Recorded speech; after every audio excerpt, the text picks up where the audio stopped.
Então, neste momento, elevemos os nossos pensamentos aos céus e vamos agradecer, porque é somente o que precisamos fazer, se assim desejarmos, que os nossos propósitos, os nossos objetivos possam se realizar nessa nossa jornada terrena. Agradecendo a Deus, sobretudo, pela nossa vida, pela nossa família e pelos ensinamentos que recebemos do nosso querido Mestre Jesus em torno dessa fala tão importante a respeito da figura da mulher no mundo, dentro da família, dentro da sociedade. Te agradecemos imensamente por essa oportunidade, querido Mestre Jesus, a todos aqueles trabalhadores desta casa, mentores dos grupos mediúnicos, das nossas atividades sociais, da mentora do nosso lar, Maria Madalena, Joana de Ângeles, mentora do Departamento da Família, Infância e Juventude, e a todos aqueles outros que são responsáveis pelas atividades espirituais e doutrinárias desta casa. Pedimos pelos irmãos que não puderam comparecer nessa noite, que onde estejam em seus lares possam ser assistidos nos momentos em que estivermos aqui fazendo as nossas reflexões. E assim, querido Mestre Jesus, pedimos a Ti a permissão, pedimos a permissão a Sebastião Marte, mentor dessa casa, e sobretudo a Deus, para dar início ao estudo da noite de hoje. E passaremos assim a palavra à nossa irmã Flávia, que ela possa ser intuída e assistida pelos irmãos da espiritualidade no tema que vai trazer para nós. Assim seja.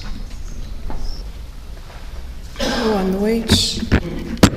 Que a paz do Divino Mestre esteja conosco nessa noite de bênçãos, onde a gente vai refletir um pouco sobre o tema família. Quis Deus, na sua bondade infinita e no seu amor, que o homem, ao reencarnar, tivesse uma chegada no mundo material diferente das suas demais criaturas. Porque os outros seres criados por Deus, que vêm ao mundo, que nascem no planeta Terra nesse processo de crescimento e aprendizado, alguns precisam da presença de um macho e de uma fêmea, outros nem tanto. Algumas criaturas jamais conhecerão seus pais, como as tartarugas. Outras viverão com seus pais poucos meses, 30 dias, 90 dias, e seguirão a sua vida. Mas Deus, no seu infinito amor, fez para o homem que, ao renascer, tivesse um pai e uma mãe. E que esse pai e essa mãe pudessem acompanhá-lo durante um longo período da sua vida. Quis Deus que o homem e a mulher se juntassem para receber este ser tão maravilhoso que é o filho e formasse a família. Então é necessário que chegasse ao mundo este pai e esta mãe, que eles se unissem para dar vida a este ser que chega, e que esse grupo se forma através desse amor do pai e da mãe, formando então a nossa família.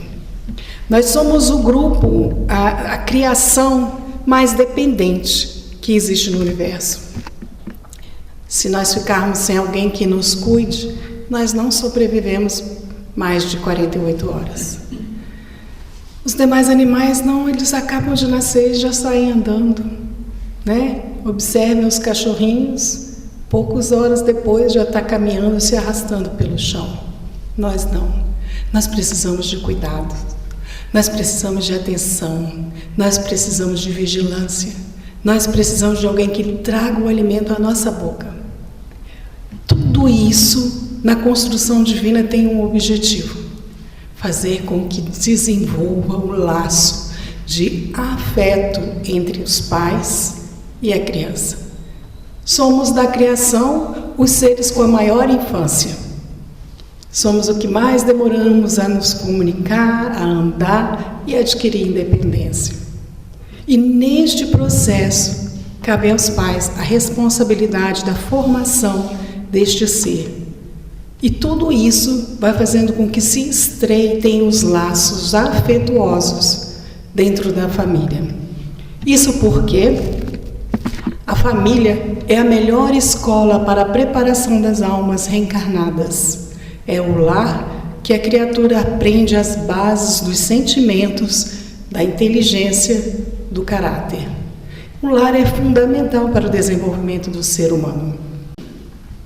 Joana de Ângeles nos lembra que a família é a base fundamental sobre qual a sociedade forma o seu alicerce. Uma sociedade onde a família está destroçada, a sociedade também está destroçada. E aí a gente não precisa parar muito, né? Basta olhar como existe uma campanha de destruição da família hoje em dia, né? E quando eu falo essa campanha, eu não estou defendendo a família, pai, mãe e filhos. Pode ser o avô, a avó, a mãe, duas mães, dois pais, mas aquele grupo de pessoas que se reúne com o objetivo de receber e de cuidar, preparar para a sociedade esse novo ser. É o nosso primeiro núcleo social. É ali que a gente vai desenvolver o nosso caráter, é ali que a gente vai aprender a amar, a perdoar, a servir.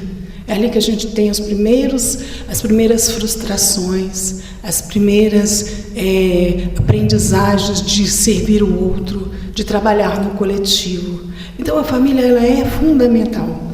Não tem como não fazer com que a família desestruturada, que não prepare os seus filhos para adentrarem em outros ciclos sociais dentro da sociedade, na escola, igrejas, se a família não tem essa estrutura, se perdeu essa estrutura.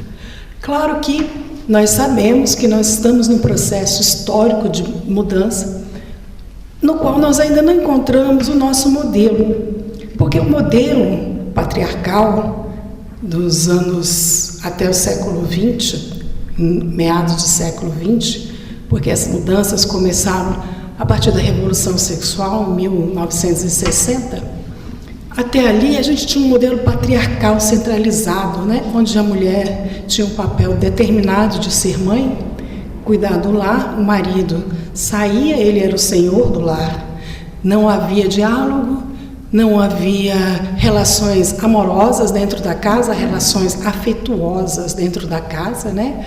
Os pais tratavam os filhos com uma certa distância. E a geração dos anos 60 vem para romper essas barreiras, fazer com que isso mudasse, que estabelecesse uma relação de igualdade dentro do lar, onde pai e mãe tivessem a mesma relação de autonomia, de poder, né? E os filhos começaram a ter voz dentro do lar. Então nós saímos de um processo extremamente rigoroso e, como um pêndulo, nós paramos do outro lado, num processo extremamente de liberdade total, que hoje nós estamos meio que perdidos, meio que desgovernados. Aquela educação não serve, mas a que eu tenho hoje também não está dando certo. Como nós vamos encontrar este equilíbrio? Isso é um processo de desenvolvimento da sociedade. É um processo que nós vamos, aos poucos, aprendendo, aos poucos nós vamos retomando. Com o processo da aprendizagem, nós vamos vendo o que deu certo, o que não deu, e refazendo os nossos passos. Não temos receita, o Espiritismo também não tem receita. Mas o Espiritismo bate que a gente precisa retomar as nossas responsabilidades dentro da família. E essa responsabilidade é feita com o pai, com a mãe, ou com a pessoa que assume este papel de pai, de mãe, de orientar essa criança. E orientar essa criança em todos os seus aspectos, físicos, emocionais, intelectuais, em todas as suas necessidades. Ela precisa disso. Joana de Ângeles, no livro dela, Constelação Familiar, ela nos chama a atenção para nos lembrarmos que não existem encontros casuais. Todas as famílias que se formam, Elas são instituições que foram planejadas antes da reencarnação do ser humano. E aí a gente pensa assim, mas não é possível que eu nasci naquela família, nessa família que eu estou hoje, que é uma desorganização. Meu pai é difícil, minha mãe é difícil, meus irmãos são difíceis. E aí Chico Xavier completa: ninguém nasce onde não está programado para o seu desenvolvimento e aprendizado. Então nós nascemos onde a gente precisa nascer, a gente tem o corpo e a família que a gente precisa e merece. Os parentes que a gente atrai, todos são programados, todos estão destinados. Então, se aquela família a qual eu faço parte hoje e que eu não tenho afinidade, é porque eu estou nesse processo de aprendizado. A gente não pode esquecer que nós estamos num mundo de prova e expiação. Enquanto mundo de prova e expiação, nós precisamos passar por todas as delicadezas do mundo, porque tudo isso constitui o nosso processo de crescimento e desenvolvimento. Mas existem aqueles casos, de famílias que realmente fugiram ao planejamento, porque existe lá no mundo espiritual um planejamento para aquela formação da família. Mas é igual um GPS, tem vários caminhos. Todos os caminhos são bons, mas um é melhor que o outro. E o planejamento é esse, é o melhor caminho. É aquele que me dá melhores condições para eu me desenvolver, melhores condições para eu aprender, menos sofrimento. Mas quando a gente chega aqui com a bênção do esquecimento, a gente se engana e entra pelos atalhos que a vida traz, que a gente acha que são melhores, e acaba trazendo para viver junto conosco pessoas que não estavam realmente selecionadas para aquele momento da nossa vida. Pode acontecer, sim, pode acontecer. Isso por quê? Porque a gente se desviou, porque o planejamento reencarnatório é um planejamento. Pode dar certo, como não pode, vai depender de mim, que estou na direção desse planejamento. Então, das escolhas que eu faço. E aí Chico nos fala, se você não gosta desses parentes com os quais você convive hoje, atraia para ti outros parentes. Ou então, melhore-se para você atrair outros parentes. Porque a gente atrai tanto para o bem quanto para o mal. Então, aqueles afetos fazem parte da nossa família. E aqueles são desafetos também fazem parte, porque nós também os atraímos. Por meio da lei. É da lei. Não tem outra opção. É a lei que atrai essas energias e que nos envolvem. O Evangelho segundo o Espiritismo, ele vai nos dizer que existem dois tipos de família, A família pelos laços materiais e as famílias pelos laços espirituais. As famílias pelos laços materiais são aquelas famílias que se encontram, materiais que eu estou falando, Que se encontram e que não existe essa afinidade entre os seus membros. Então eles vêm para cumprir um propósito e normalmente, porque Deus não deixa ninguém abandonado, mesmo nestas famílias que não têm esse laço afetivo entre seus membros, sempre tem um que é aquele que canaliza, que reúne, que organiza o ânimo, que promove a união dessas pessoas. Normalmente quem faz esse papel é a mãe, é uma avó, mas pode ser um irmão, pode ser o pai, Sempre faz. E aí quando aquela pessoa desencarna, a família some. Você não vê mais seu irmão? É aqueles casos que a gente vê assim, cadê seu irmão? Não sei, tem mais de 30 anos que eu não tenho notícia dos meus irmãos. Que não criou esses laços, que não estabeleceu só naquele período. Mas por que isso? Pelas necessidades que a gente tinha de passar por aquele processo de crescimento. Essas são as famílias materiais. São essas famílias que não estabelecem vínculos. Era só naquele período de compromisso e depois elas se formam. Isso acontece por quê? Porque nós, pela lei de Deus, temos que aprender a amar todos. Todos. E eu não posso aprender a amar aquele que mora lá no Japão e que eu nunca vi. Eu preciso conviver com ele para que eu desenvolva esse processo de amor, esses laços amorosos. E existe também as famílias espirituais, que já são as famílias ligadas pelos laços afetivos, né? São aqueles amores que a gente encontra, aquele pai apaixonado pelos filhos, aqueles filhos apaixonados pelos pais, pelos irmãos. Então são esses os laços que nos ligam, que a gente sofre com a perda desse irmão, sofre quando ele viaja, sofre quando ele precisa se afastar por um tempo, sofre horrores quando ele desencarna, pelo laço amoroso que nos une, né? Então são famílias permanentes. Quem lê o livro Nosso Lar, então temos um exemplo de uma família espiritual, né? A família que acolhe o André Luiz, do Lísias, que o pai foi para a colônia, depois foi a mãe, depois foi o Lísias, depois chegou uma neta, né? Então eles continuaram este processo lá no mundo espiritual. E depois o pai veio para encarnar, a mãe viria em seguida, dando continuidade a esse processo. Quer dizer, mesmo em planos diferentes, essas famílias estão unidas pelos laços afetivos. Bom, esses são os dois tipos de família que a gente constitui. Mas pela natureza, as famílias podem ser de três formas. Elas podem ser formadas pelos laços afetivos, pelos desafetos e pelas almas que a gente aprende a conhecer agora, nesta vida, neste momento. Pelos laços afetivos, são os espíritos que se reúnem naquela mesma família para alguns reajustes, né? Um processo de aprendizado, algum crescimento junto, né? Às vezes alguma missão.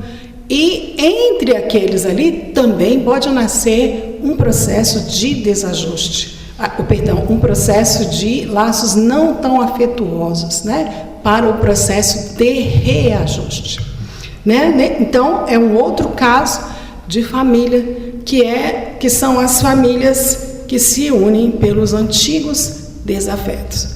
Como que acontece isso? É assim? Não, você está com ódio de alguém, vai nascer junto. Não, não é assim. A lei proporciona que a gente nasça juntos, porque a gente precisa aprender a amar. O Evangelho de Jesus inteiro é falando sobre o amor ao próximo. Do começo ao final, todas as suas parábolas têm como base o amor. Então essa é uma lei universal. A gente precisa aprender a amar. E a família é este processo, é este primeiro caminho. Se eu não aprendo a amar aqueles com quem eu vivo 24 horas por dia, como é que eu vou amar o meu vizinho? Como é que eu vou respeitar o meu colega de trabalho? Não tem como, porque eu não passei por esse processo. Então essas famílias, Deus na sua misericórdia, permite que elas se formem. Normalmente não são só desafetos. Deus é tão maravilhoso que Ele não coloca uma família só de desafetos reunidas. Ele coloca afetos e desafetos. Porque Ele sabe que se tiver só desafetos, aquela família não vai. Nós estamos num processo de aprendizado. Vai ser muito difícil esse processo da gente vencer e aprender a amar. Imagine que nós somos espíritos criados há muitos e muitos anos. Já pensou se pusesse todos os nossos inimigos numa mesma casa? Não ia rolar, né? Não ia. Não tinha jeito. Então, o que faz? Ele coloca os afetos e alguns desafetos. Por que alguns? Porque nem todos estão despertados para o perdão. Nem todos ainda aceitam o perdão. Então, este processo de reaproximação não é feito no laço, não. Você é desafeto, vamos amarrar aqui e pôr junto. Não é assim que funciona. Quando eu tenho um desafeto, que normalmente esses desafetos já foram meus afetos, já foram pessoas com as quais eu convivi, mas que em algum momento eu os traí ou ele me traiu, e aí causou uma dor, uma mágoa, e eu não consegui perdoar. Por isso ele hoje se tornou meu desafeto. E aí eu desencarno. E lá, quando eu começo a ter consciência do processo desencarnatório, que eu começo a analisar o que eu fiz, o que deveria ter feito, o que estava no meu planejamento, o que não estava no meu planejamento e o que eu preciso retomar, aí eu vejo que dos pontos que eu preciso retomar é reconquistar aquele irmão que um dia eu amei e que hoje eu odeio. E aí, como se faz? Eu já tomei consciência, agora nós vamos conscientizar este irmão. E aí, existe esse trabalho de resgate e conscientização desse irmão. E aí os dois, no mundo espiritual, começam a se encontrarem para se harmonizarem a frequência vibratória, a fim de que eles possam conviver no mesmo lar. Jorge Lahar, ele costuma falar que relações de ódio não vira casamento, vira pai, mãe, vira irmãos, mas não vira casamento. Mas é a única biografia que eu achei a respeito, falando isso. Não achei em outro lugar. Mas eu achei bem sensato a fala dele, porque ele diz como que a gente vai promover uma relação de afeto para receber outros em dois seres que se odeiam, né? Então ele diz que não vira casamento. Mas vira pai e mãe. Aqueles casos de pais que odeiam seus filhos ou de mães que odeiam seus filhos. Viram irmãos que se matam dentro do próprio lar, né? Que nós temos muitos casos assim. Então, neste caso de desafeto, eles se aproximam, eles vão melhorando estas energias, eles vão trabalhando entre eles, e aí eles concordam. Tá bom, vamos lá, vamos tentar de novo? Então vamos. Planeja-se reencarnação. E Deus deu o processo do esquecimento. Como que eu vou conseguir conviver 40 anos, sei lá, 60 anos com meu irmão, que foi aquela pessoa, a última encarnação minha, que me apunhalou pelas costas para ficar com a minha herança? Se eu lembrar disso, eu jamais vou conseguir conviver com ele. Então Deus dá o privilégio do esquecimento, tanto para ele quanto para mim. E eu, se fui eu a responsável por esse desamor, como que eu vou lembrar e guardar o peso da dor que eu causei a este irmão, levando ele às vezes ao suicídio, levando ele à desistência da vida, porque eu só pensei na vida presente e acabei forçando a vida dele de forma que ele desistisse. Iria também guardar o peso do remorso, né? Então ambos esquecemos, concordamos e nascemos. Então são aquelas relações difíceis no lar, onde a gente tem uma dificuldade de entender o irmão, onde a gente tem uma dificuldade de aceitar os pensamentos, as ideias, onde a gente, às vezes, o negócio ainda é tão vivo dentro da gente, que a gente, quando ele encosta na gente, a gente chega a sentir um arrepio, né? Com esse irmão.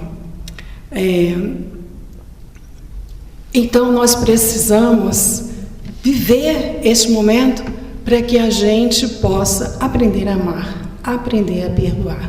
Então essa família é formada e tem os afetos, aqueles que nascem ali, que são nossos amores, tanto os meus quanto deles, para que a gente possa viver essa prova. São o suporte que nos tutelam ao longo dessa reencarnação naquela família, nos auxiliando nesse processo. É aquele irmão que fala, não, releva, ignora, ele é assim mesmo. É aquela mãe que fala, meu filho, perdoa, ele é seu irmão. É aquele pai, meu filho, não é assim. Ou aquele pai que dá muito trabalho dentro de casa, né? E a gente vai nesse processo, porque a gente tem uma ilusão muito grande, né? De achar que casamento é aquelas coisas que aparecem na televisão. Tudo maravilhoso, não tem problema, não tem dificuldade. E se fosse assim, a gente não cresceria, gente. São as dificuldades que fazem a gente avançar, que fazem a gente melhorar. Então, toda família tem dificuldade, toda família tem seus altos e baixos, mas a gente tem, acima de tudo, Deus dentro da família. Acima de tudo, a gente precisa trabalhar o lado espiritual para que a gente desenvolva as nossas qualidades morais e as qualidades morais dos membros da família. Daí a importância de trabalhos como evangelização, culto do evangelho no lar, almoços em família, uma refeição pelo menos por semana, onde senta todo mundo, desliga celular, desliga televisão e vamos conversar entre nós, um momento onde a gente pode harmonizar o lar naquela conversa saudável. Não é um momento de acusações, mas é um momento de harmonia para desenvolver laços afetivos, porque a correria hoje não permite que a gente se reencontre, então a gente precisa promover isso dentro da família. Mas eu falei que tinha 3 tipos de família, né? Formada pela sua natureza, por desafetos, por afetos, e o terceiro, que são as almas de agora. Como que forma essas almas de agora? Eles não têm laços afetivos. Normalmente, quem participa dessas famílias são as famílias dos espíritos mais primitivos, que ainda não constituíram grandes laços afetivos no seu processo reencarnatório. Então, esse caso pode ser reunido na família porque todos ali precisam passar por uma prova igual. Então, junta 3, 4 filhos que precisam, por exemplo, passar a prova da pobreza, precisam aprender a conviver com as dificuldades financeiras, mantendo o caráter, desenvolvendo a relação com o trabalho. Então, eles passam por essa reunião, por essa família, onde eles se reúnem pela natureza das provas. Um outro tipo de família deste jeito são as famílias que se reúnem e recebem um único irmão diferente, porque ele precisa vencer alguma dificuldade ou desenvolver algum aprendizado. Então, por exemplo, aquele irmão, aquela irmã que não combina nada com ninguém, diferente de todo mundo da casa, ninguém entende, ele não tem os mesmos gostos, nem por música, nem os mesmos costumes, ele é tão diferente que a gente pensa assim, não é da onde que veio essa criatura?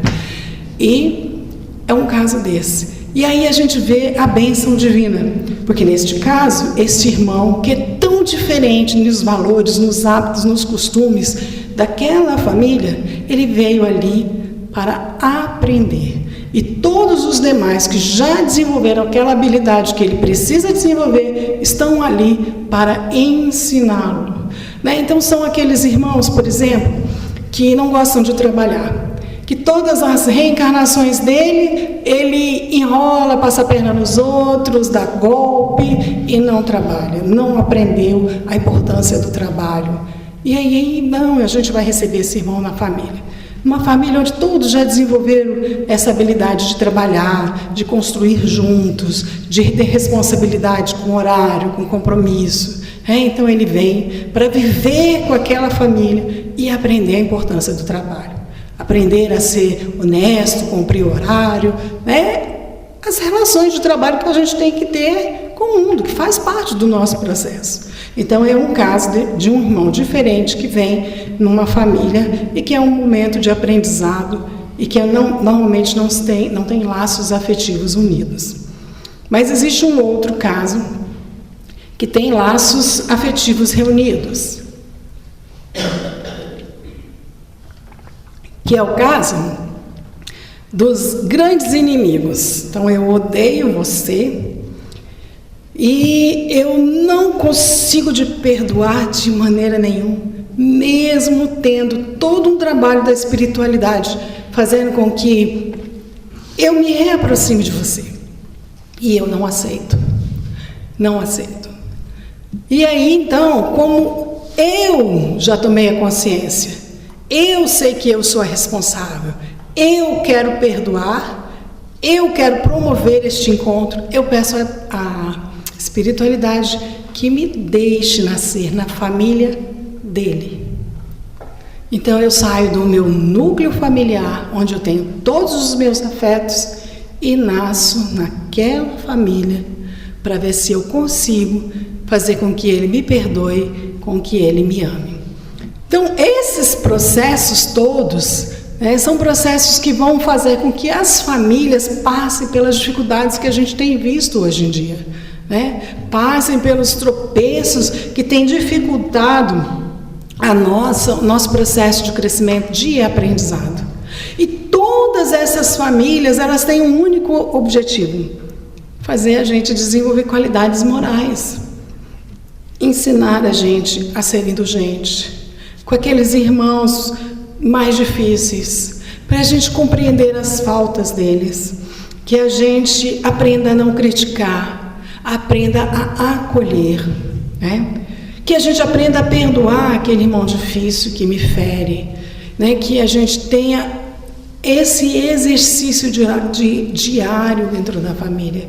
E perdoar não é, tá bom, eu te perdoo, mas não conversa mais comigo. Não, é aquele perdão da alma, onde eu lembro do fato, mas eu consigo conviver. Não é um processo de esquecimento, mas é um processo de reorganização dos sentimentos, onde eu vou olhar para o problema sem me ferir mais. Porque tem casos realmente gravíssimos. Como que eu vou perdoar? Mas o perdão, ele é muito mais importante para mim que para o outro. E a gente acha que perdão tem que ser esquecimento. Não, gente, perdão não tem que ser esquecimento. Perdão tem que ser libertário. Ele tem que me desvincular. Quando Chico Xavier diz que eu atraio para a família, para o meu lar, aqueles que eu atraio, é porque eu também atraio os meus desafetos. Então, se eu não quero essas relações comigo, eu preciso trabalhar o perdão. Eu preciso aprender a perdoar. É um exercício que às vezes leva uma encarnação inteira. Mas se eu chegar ao final da encarnação e eu alcancei, eu venci.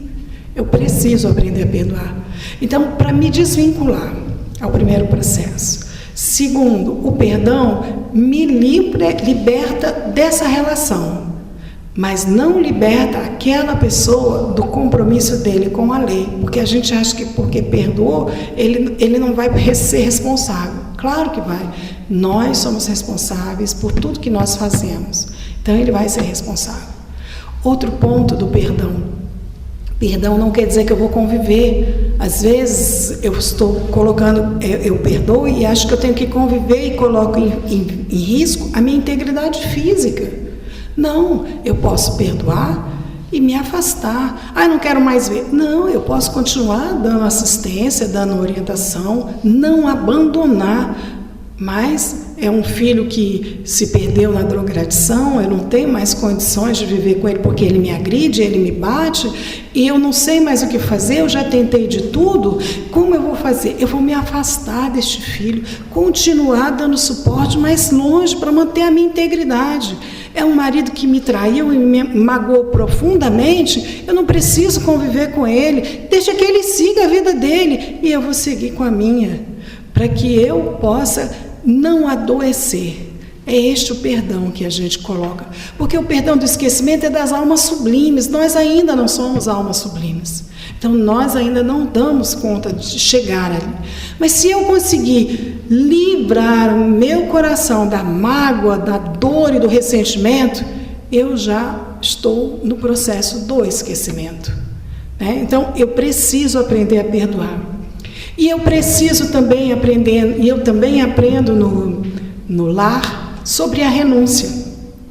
E aí a gente tem grandes casos, né, de renúncias, que a gente fica olhando assim, mãe, por que você não larga do meu pai? Meu pai bebe, gasta o dinheiro inteiro, você está sempre cuidando dele, vai na rua buscá-lo. Por quê? Porque é uma sublimidade das almas, e são das almas iluminadas, que assumem esse compromisso por amor. E a gente não consegue entender por que essa relação não acaba. Porque ela renunciou para viver, para segurar, para socorrer aquele irmão. Às vezes ela passa a vida inteira e ela desencarna e ele continua do mesmo jeito. Mas ela não desistiu. E a gente nas salas mediúnicas vê estas mães, estes pais, voltando para resgatar esses irmãos nos umbrais, nas urnas de sofrimento. Por quê? Porque são almas que já alcançaram a iluminação. E a gente alcança isso onde? É no lar. Então o lar é uma oficina de amor, onde a gente vai aprender a perdoar, a renunciar, a ter tolerância, ter indulgência. É o lar que nos prepara para isso. Então a gente precisa desenvolver no lar essas relações, esses aprendizados, olhar bastante aquele que a gente escolhe como esposo, como companheiro, como companheira, na nossa caminhada. Porque Este eu estou tendo a oportunidade de conviver com ele. Os filhos, a gente não vai ter essa oportunidade porque eu só vou conviver ao longo do processo, né? Então, que a gente olhe com atenção para ver se a gente consegue reorganizar, reestruturar o nosso lar, de forma que a gente só vai melhorar a sociedade quando a gente melhorar as relações no lar. E a gente saiu de um lado do pêndulo para o outro lado. A gente vai encontrar o equilíbrio. Com certeza nós iremos, porque quem governa o nosso planeta é Jesus. Então nós, nesse processo de aprendizagem, realmente iremos encontrar o equilíbrio e conseguiremos transformar os lares, transformar a nossa sociedade. Mas o primeiro passo é esse. E para encerrar a nossa palestra de hoje, a nossa reflexão, eu trouxe aqui um texto da nossa irmã Joana de Ângeles, do livro Constelação Familiar. Peço licença para ler, para a gente fechar a nossa reflexão. A família é a base fundamental sobre a qual se ergue o imenso edifício da sociedade. No pequeno grupo doméstico, iniciam-se as experiências da fraternidade universal, ensaiando-se os passos para os nobres cometimentos em favor da construção da sociedade equilibrada. Em razão disso, toda vez que a família se desequilibra ou se enfraquece, a sociedade experimenta conflitos abalada nas suas estruturas. Vive-se na terra destes dias injustificáveis agressão à constelação familiar, defluente de transtornos e insatisfações que tomam as mentes e os corações juvenis. O ser humano é estruturalmente constituído para viver em família, a fim de desenvolver nos sublimes conteúdos psíquicos que lhe jazem adormecidos, aguardando os estímulos da convivência no ar para liberá-los e sublimar-se. Há, em todas as formas de vida, uma energia divina que, no ser humano, apresenta-se na forma de consciência, de discernimento, de razão, de amor e de sabedoria. Na família, este nobre sentimento encontra campo fértil para desenvolver-se, facilitando os seres frágeis felicitando os seres frágeis que reiniciam a jornada, bem como aqueles que lhes constituem a segurança.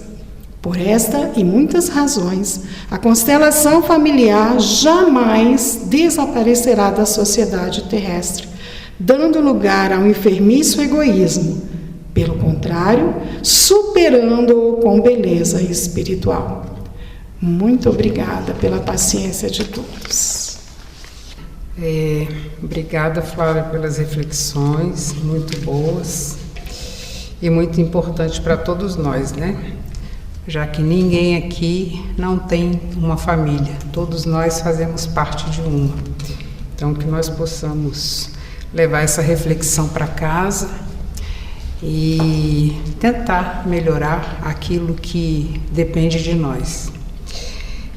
Então vamos nesse momento fechar os nossos olhos físicos para que nós possamos, em conexão com o alto, sermos merecedores de receber os fluidos benéficos dessa assistência espiritual que neste momento acontece, pedindo para que aqueles irmãos trabalhadores desta casa, aqueles que não puderam comparecer na noite de hoje, seja por motivo de saúde ou qualquer outro que tenham impedido, recebam em seus lares a assistência necessária.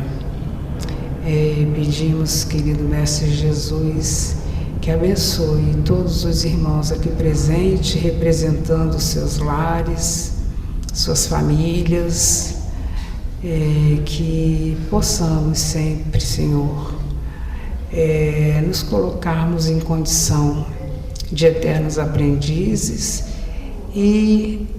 mas não ficarmos estáticos, mas que nós possamos colocar em prática o aprendizado aqui recebido. E assim nós pedimos a Deus, sobretudo, que esses irmãos que na noite de hoje estão aqui presentes, acompanhados daqueles que vieram no invisível assistir a essas reflexões e também em busca de um auxílio, possam também ser merecedores do auxílio, da assistência. Que nós estejamos sempre prontos a servir, a estender a mão ao nosso próximo, a dar assistência àqueles que se encontram abandonados nas ruas, aqueles que mesmo dentro de seus lares também são abandonados, que possam aí receber todo o amparo de que necessitam. Que a tua luz, querido Mestre Jesus, possa iluminar o caminho de todos nós e que nós sejamos capazes de enxergar essa luz e dar continuidade a todo o projeto que nos propomos a realizar neste orbe terrestre. Mais uma vez agradecemos a Deus sobre tudo, nosso querido Pai, responsável pelas nossas vidas, pela criação de todos os seres vivos nesse universo, e sobretudo a Jesus e ao mentor desta casa, patrono desta casa, Sebastião Marte, pedindo permissão para dar por encerrado a atividade neste momento. Que assim seja, graças a Deus.